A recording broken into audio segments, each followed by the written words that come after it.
Alright, let's get into it. When we talk about gender, a lot of people think it's the same as the sex we were assigned at birth.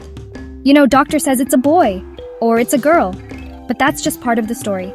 That's our biological sex. Gender is something different. It's about how you feel inside, who you know yourself to be. It's not about your body parts. It's about your heart and your mind. Think of it this way. Your sex is what's on your birth certificate, but your gender is who you truly are. It's a personal feeling, and it's unique to you. So where does this feeling of gender come from? Well, it's not something you just wake up with one day like a new haircut. It's shaped by so many things around us. Society plays a huge role. It tells us what boys should do and what girls should do. Think about the toy aisle: blue for boys with trucks, pink for girls with dolls. These are ideas we learn from our families, our friends, and everything we see on TV and online. But these are just ideas, not rules. Your gender is your own, and it doesn't have to fit into a neat little box that someone else made. Now, let's talk about the gender spectrum. This is a really wonderful idea. It means that gender isn't just two options, like a light switch that's either on or off. It's more like a big, beautiful rainbow with endless shades of color. Some people feel like their gender matches the sex they were assigned at birth, and that's called being cisgender. Some people feel that their gender is different from the sex they were assigned, and they are transgender. And then there are people who don't feel like they are strictly a man or a woman. They might feel like a mix of both, or neither. That's being non-binary. Understanding all of this is so important because everyone deserves to be seen for who they are. There are different parts to this. Gender identity is that deep down feeling of who you are. Man, woman, both, or neither. Gender expression is how you show your gender to the world. This can be through your clothes, your hairstyle, or the way you act. And gender roles are the expectations society has. Being kind and open to all these different experiences makes the world a better, more loving place for everyone. It lets people be their authentic selves, and that's a beautiful thing. Okay, next up is sexuality. This is another big topic, but we can break it down.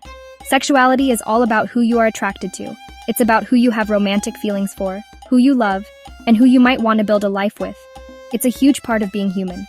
It's not just about physical attraction, though that can be part of it. It's also about emotional connection, that feeling of really clicking with someone on a deeper level. It's about your desires, your feelings, and the relationships you form with other people. It's really about love. Sexuality is a mix of a few things. Part of it is biological, it's just how we're wired. But it's also deeply emotional. It's about who makes your heart flutter and who you feel safe and happy with. And just like gender, our culture and society can shape how we understand and express our sexuality. For a long time, society only talked about one way to be, but we know now that there are so many different, equally valid ways to love. Understanding this helps us see that there's no normal or abnormal when it comes to who you love. There's just love. Let's look at some examples. When a man is attracted to women, or a woman is attracted to men, that's being heterosexual or straight. When a person is attracted to people of the same gender, that's being homosexual, gay, or lesbian. Someone who is attracted to more than one gender is bisexual. And some people don't experience sexual attraction at all, and that's called being asexual. All of these are completely natural and wonderful parts of the human experience. The most important thing in any relationship, no matter the orientation, is consent and respect. Always. Everyone deserves to feel safe and valued. So why does any of this matter? Because understanding sexuality helps us be better people. It helps us be more compassionate and accepting. When we understand that love comes in many forms, we get rid of judgment and stigma. It allows people to be honest about who they are and who they love without fear. This leads to happier, healthier individuals and stronger communities. It's about celebrating love in all its forms and making sure everyone feels like they belong. And who doesn't want more of that in the world? I mean, come on.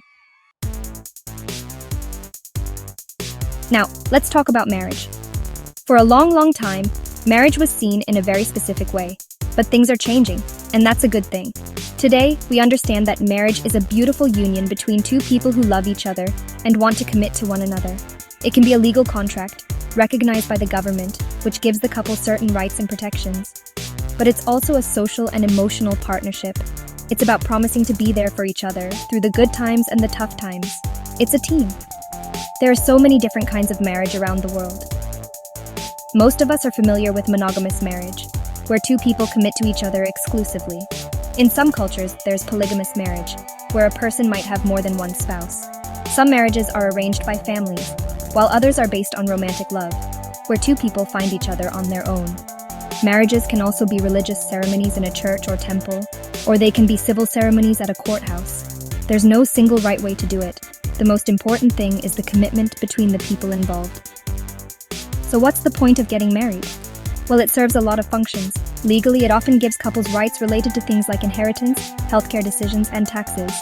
It can be an economic partnership where two people combine their resources to build a life together. But I think the most important part is the emotional support. It's knowing you have a partner, a best friend, someone who is always in your corner.